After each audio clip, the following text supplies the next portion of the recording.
Old mate of Jackie Stewart's, George Harrison, a fellow who plays a pretty mean guitar, Jackie. Yes, there's George, of course, very closely associated with motor racing. Wrote a number called Faster that he dedicated to Nicky Lauda and I.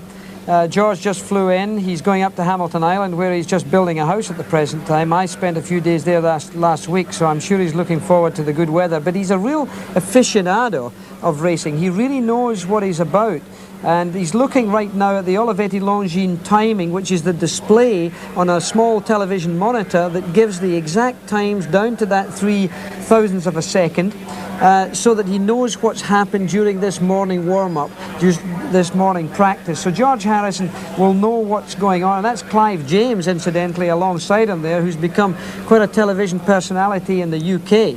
That's right, and Clive certainly knows his motor racing too. Heaps of celebrities here. Mark Knopfler, who also plays a mean guitar, will be joining us live in the studio here this afternoon. He'll be driving actually tomorrow in the big celebrity race. But this morning, the action was untimed practice, and the man out there to bring us the action, the one and only Murray Walker.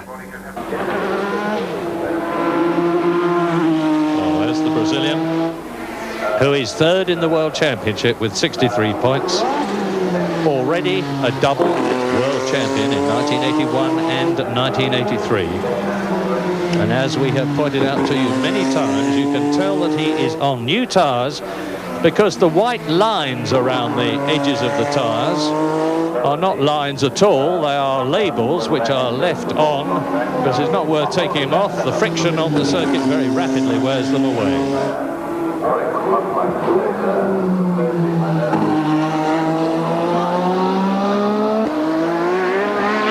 Here is good news. Alan Jones, who had such an appalling run in the qualifying session yesterday and who was a lot happier about things when I talked to him today. They had found a simple fault in the computer and need not have bothered to change the engine after all, is fastest.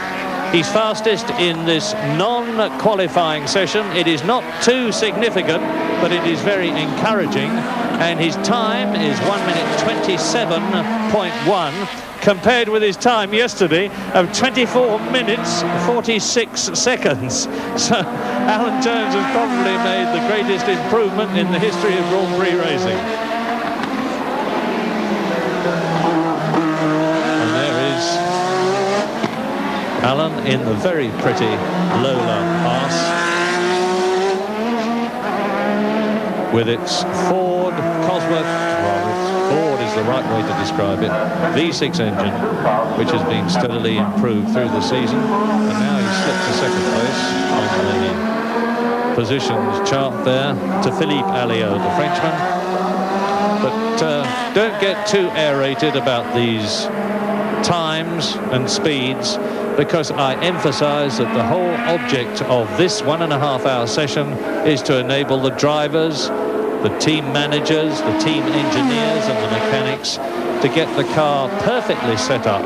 First of all, for this afternoon's 60-minute critical qualifying session, when, if the weather stays as it is now, we can expect speeds to be considerably higher than they were yesterday, because the circuit is dry. More importantly, it is warming up, and the temperature of the tarmac actually has a very significant effect on the grip of the tyres, because if the tyres can be good and hot and the rubber compound soft and malleable and the circuit similarly warm, the grip is considerably increased. And here is Nigel Mansell, World Championship leader, fastest man in qualifying yesterday,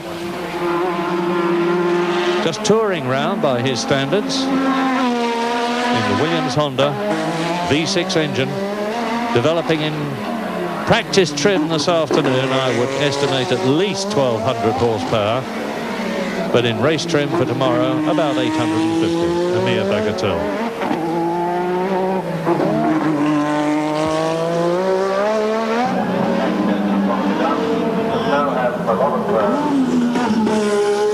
While he's going round the circuit, just look at the way the car rides and how smoothly it is going. Now he's entering the part where there was just a little criticism last year, the Brabham Straight, Some of the drivers were complaining that it was a bit bumpy. That's been taken care of with a complete resurfacing since last year. And you can see, although Mansell just struck sparks there, which meant that there was a bit of a bump, that the surface is almost billiard table smooth.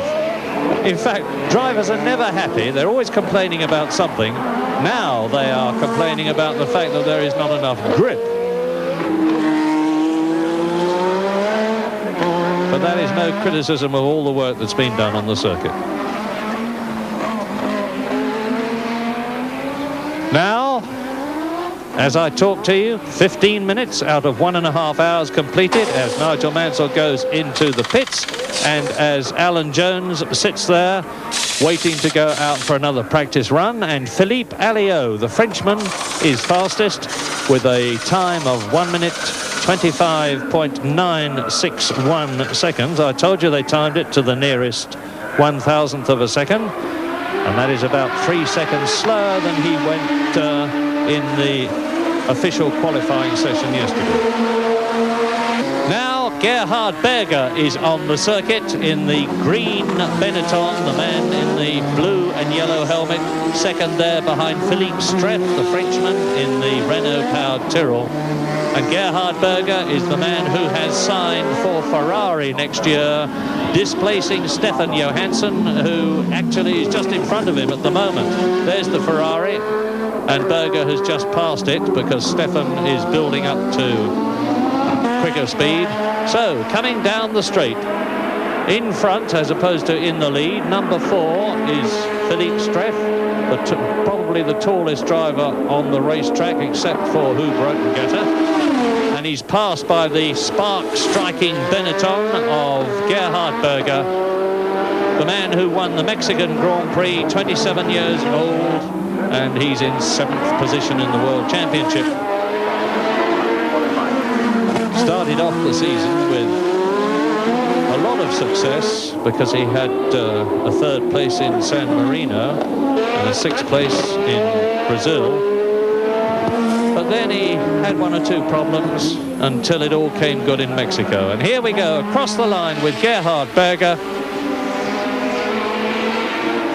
who is really out of the placings effectively now. He's, well, as I say that, his time goes up and he is 4th fastest in this non-qualifying session. The yellow flag waving there means that there's something he should look out for in front, and the answer is that his teammate Theo Fabi is in the sand, and there he is. Theo Fabi, the teammate of Gerhard Berger, gesticulating at the unfortunate marshal, who's got about as much chance of getting that car out of the sand and shingle there as I have taking off and flying unaided to the moon. And with the flashy Benetton there looking most unflashed, Jackie, stuck in the gravel. It is stuck in the gravel and it won't get out too easily. Theo Fabi, incidentally, is the driver who does most of the chassis development work on the Benetton car. And the chief engineer and the team manager of the Benetton team feel that he is the best test driver, not Berger, ironically. So it's quite interesting that Fabi is the man that sets both of those cars up. Even the car for Berger is done by Fabi. Now, the untimed practice before this afternoon's vital qualifying session, is that like a gym spa for a boxer? It is, exactly it. It's a very good analysis. What happens is that the driver goes out, sometimes he'll fill the car up with a full load of fuel so that he's in a position to know what it's going to feel like on the first lap, for example, of the race and the first quarter of the race. He's also got to get the car sprung correctly, the right roll bars, the right shock absorbers. And it was interesting, if anybody watched last night's show, we were talking about how harsh the Ferrari was dealing with the bumps and the curbs. I spoke to the team manager of Ferrari this morning and mentioned to him that it did look over harsh, and I think they might change it today, because I felt that it was rebound of the suspension, which is a technical term, but the point is that they could have seen it on television last night and learned something from our Channel 9 telecast. Okay, I hope you're learning something from the telecast. Every time I talk to Jackie Stewart, I know that I do, and we'll be back with more in just a moment. Bonjour, je suis Alain Prost, le champion du monde. J'espère que vous allez regarder le Grand Prix sur Channel 9. And there, over the track here in Adelaide, is one of Australia's 24 F-111 fighter bombers.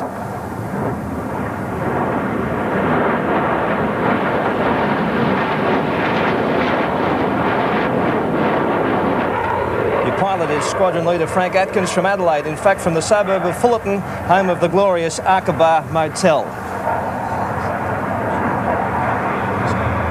where the Channel 9 crew are staying. Thankfully the noise is not quite as loud as squadron leader Frank Atkins is making at the moment. However, some nights it approaches that ferocity, Jackie. I bet it does. Anyway, a glorious sight, and there's plenty of excitement here in Adelaide on the eve of the Formula One Grand Prix. Excitement this morning, untimed practice, where once again your commentator was the one and only Murray Walker. The two McLarens together, number 1 world champion Alain Prost, which is why he carries number 1, and number 2 Keke Rosberg, who wasn't actually second in the world championship last year, but the other team car always carries the next number. So Rosberg, there he is, who drove for the Williams team last year and of course won here in Adelaide, is motoring pretty gently compared with Alain Prost. Now Gerhard Berger is fastest. Rosberg cleans his visor. Berger fastest, Senna second, Piquet third, Alio fourth, Rosberg fifth, Arnoux sixth, and Alan Jones is 7th fastest. Things are looking much better for Alan and the Lola Haas Ford team. There's Senna, Ayrton Senna, only 6th fastest in qualifying yesterday, primarily because he motored into a wall, which didn't help the construction of the car too much, or Senna's humour too much. He had to walk back to the pits, get ready to go out in the spare car, which was not set up for qualifying, but in the end he decided not to take the spare out because the circuit was wet and there would be no point in going out. So he will be looking for experience now on the circuit to add to his considerable experience from last year when he led the race for quite a long time.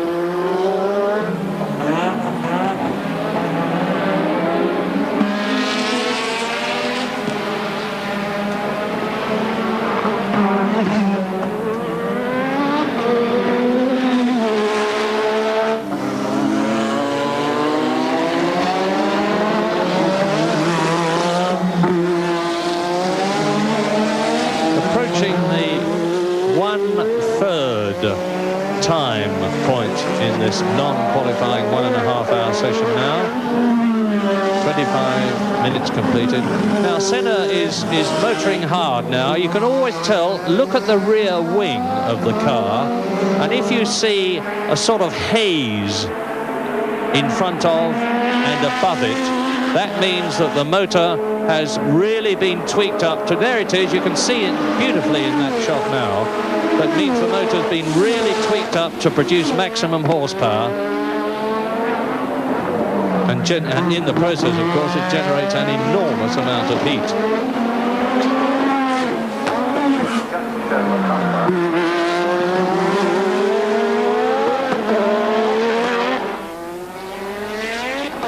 So Senna up to the right-hander. And now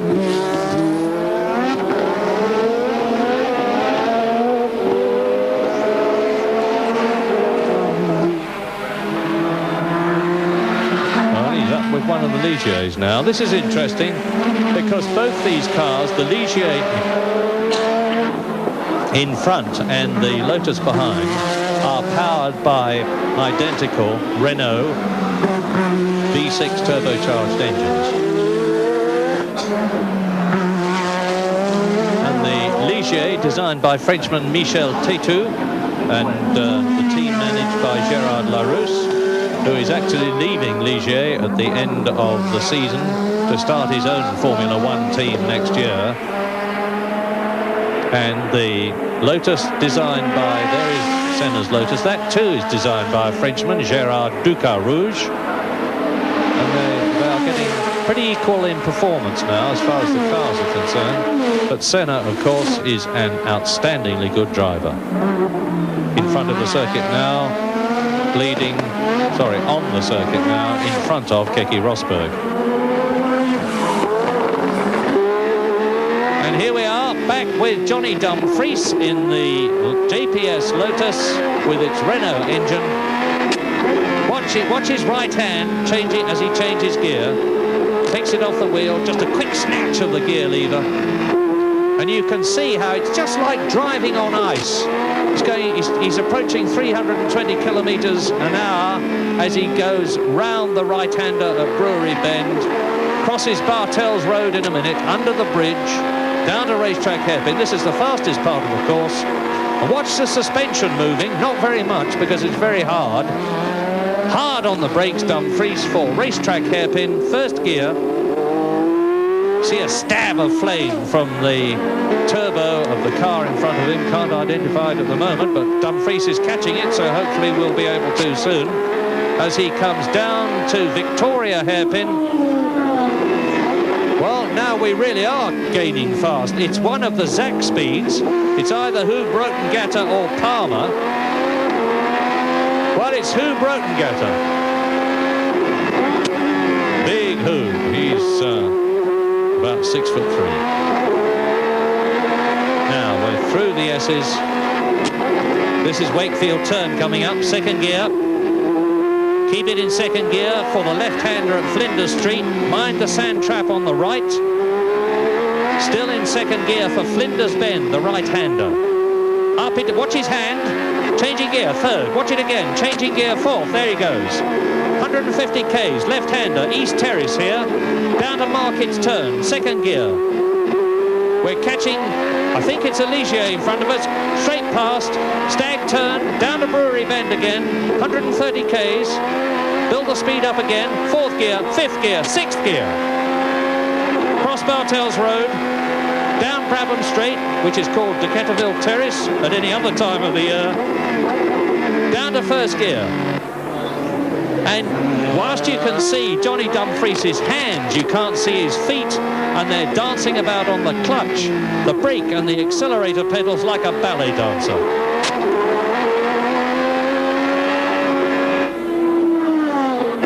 And Dumfries is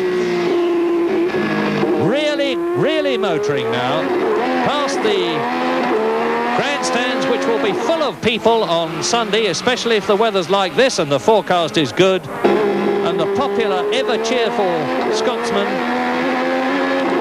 is on his way again for another very quick lap. And now Nelson Piquet is getting his act together. He's just gone round in the 37th minute of this 90-minute session in 1 minute 21.7 seconds, which would have made him 7th fastest in the qualifying session yesterday. So he's really getting a shift on.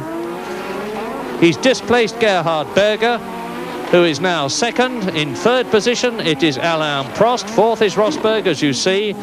So we have a Williams Honda fastest, a Benetton BMW second fastest, a McLaren Tag third fastest, a McLaren Tag fourth fastest, so they're getting into good shape.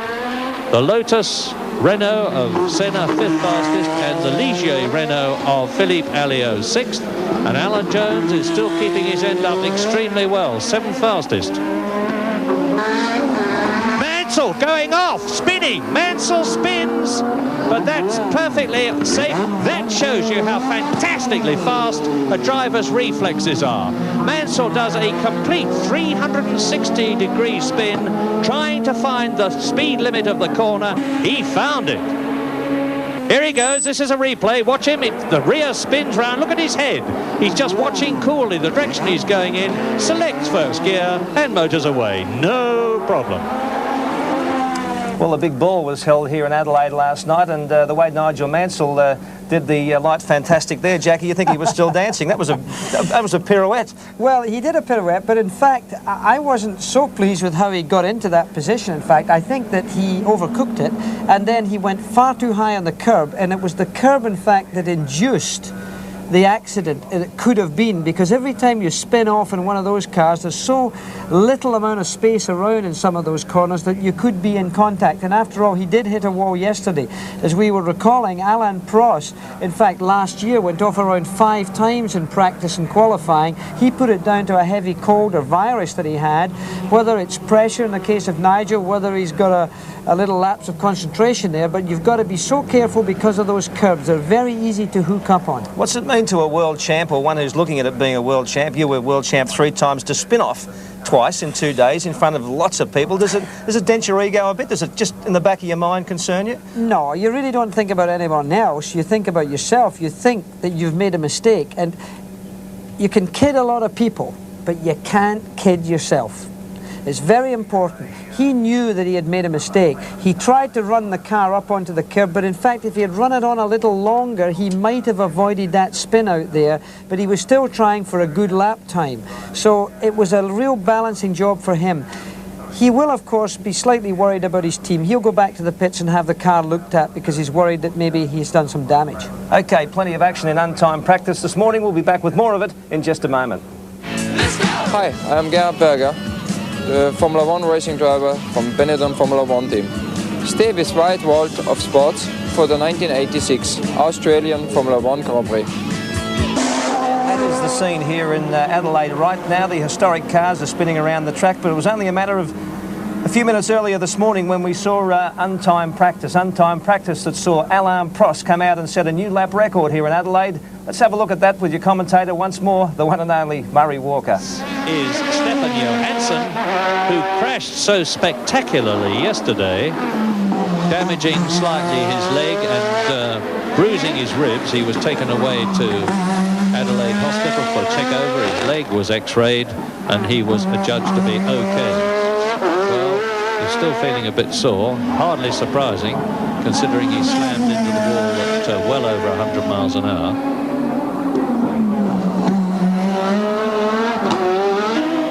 And for some reason that most of us find impossible to divine, Ferrari have decided that they can do without Johansson next year and have signed on Gerhard Berger. And I'm not criticising Berger in saying that. But what I am saying is that Stefan Johansson is one of the finest drivers on the Grand Prix circuits and has not been able to demonstrate his talent this year simply because the Ferrari has not been up to it. Watch the rear wing of Stefan Johansson's Ferrari as he comes down the really quick parts of the circuit, and you will see twin vortices coming off the top of the wing. You can really see the aerodynamics working because it creates a sort of little spiral of air which you can actually visibly see. Not here, but on the quick bit. Oh, there's Hoob blocking up his right front. Rotengada, being a big chap, has got big feet, and when he plants them on the pedals, they really work. Alan Jones is third fastest in the Haas Lola Ford, but equally significant, has got out of the car, walked into the pits, and will presumably be waiting to come out in the spare car. So Alan Jones has obviously struck some sort of a problem. Starting a lap. Let's go round with Nelson Piquet as he goes into the S's, out of the S's, up to the right-hander at Wakefield Turn. You've got the digital readout there. Number 6 is Piquet's race number, and you can see the time clicking away. He's going for a time of 1 minute 21.744, which is his fastest and the fastest in this non-qualifying session. As he goes round Market's Turn, down to Stag Turn, the right-hander. Second gear, up into third, fourth and fifth now, passing the Benetton BMW of Theo Fabi as he goes down Rundle Road into Brewery Bend. From fourth gear to fifth, from fifth to sixth gear. This is the fastest part of the course, 320 kilometres an hour. Down through the gears again, into first gear for racetrack hairpin, about 100 k's. Now second, 120k, third, 140k. Backs off a bit for the left-hander, 120k paddock turn. Up into third gear, 130 kilometres an hour. Now fourth gear, 200k's. Back into first gear again for Victoria hairpin. That's about 110 kilometres an hour. And you have just completed a lap with Nelson Piquet with a time of 1:21.471, which is the fastest we have had this morning. Alain Prost, world champion. An incredible record Alain Prost. He was 5th in the World Championship in 1981 for Renault, 4th in 1982, 2nd in 1983, 2nd in 1984, and in both those years he lost the World Championship to, respectively, Nelson Piquet and Niki Lauda at the last race in each year. And then he finally came good last year in 1985 to become a very worthy world champion.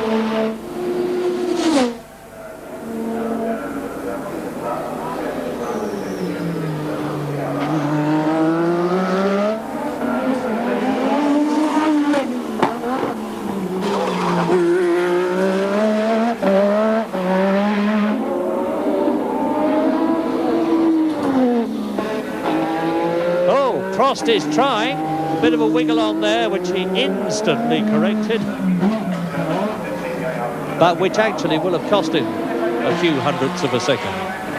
So perfectionist that he is, Prost won't be too happy, although Prost has just gone round faster than he has been round before today, in a time of 1 minute 21.80, which is only 1/10 of a second slower than Nelson Piquet. There's the confirmation.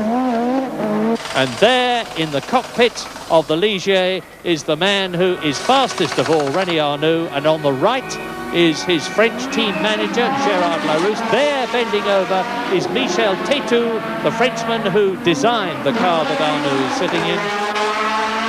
Oh, somebody's blown a turbo. It's one of the Brabhams. It's Riccardo Patrese. And let us hope he's not laying oil on the circuit. Riccardo Patresi's had a big one. The turbo has gone, and the smoke that you see is being caused by the turbo, which turns over at about 110,000 RPM, I mean that, and runs at a colossal temperature, burning all the lubricant oil which is being pumped into it. If you can't beat them, smoke them out of existence.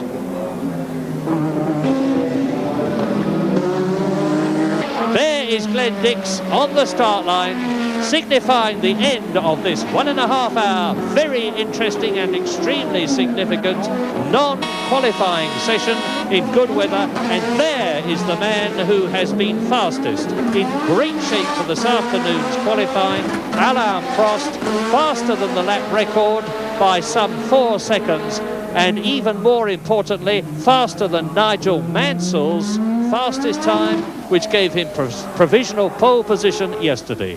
2nd, René Arnoux. 3rd, Gerhard Berger. 4th, Ayrton Senna. 5th, Keke Rosberg. 6th, Nigel Mansell. Alan Jones is in 9th position, and there is even more better qualifying to come. And as Murray Walker said, extremely significant, particularly for the McLarens, and Alain Prost there, bettering the best time ever seen around this track here in Adelaide, 1:19.121. Then Gerhard Berger, René Arnoux, Ayrton Senna, Keke Rosberg, Nigel Mansell, Nelson Piquet and Michele Alboreto. And right now, from the world's fastest cars to the fastest cars of yesteryear to more leisurely times back in the 50s when the Europeans ruled the track. Jackie Stewart, marvellous pictures. Some of those cars, of course, were the leading edge of technology in their time. As you say, the white car with the stripe at the rear end coming in there. This picture here is an E-Type Jaguar, which was very successful at its time. It's one of the cars that have been brought over from New York, the New York Museum. Probably a car run by Briggs Cunningham, who was one of the great sportsmen of America and one of the men who did the America's Cup. And won it for America. Not only was he a great racing driver, he created the Cunningham car, he ran those Jaguars, but he was a great sailor as well. Okie doke, we're going to be back in a moment to hear what Murray Walker has to say about this morning's untimed practice. Keep watching the wild world of sports. The sports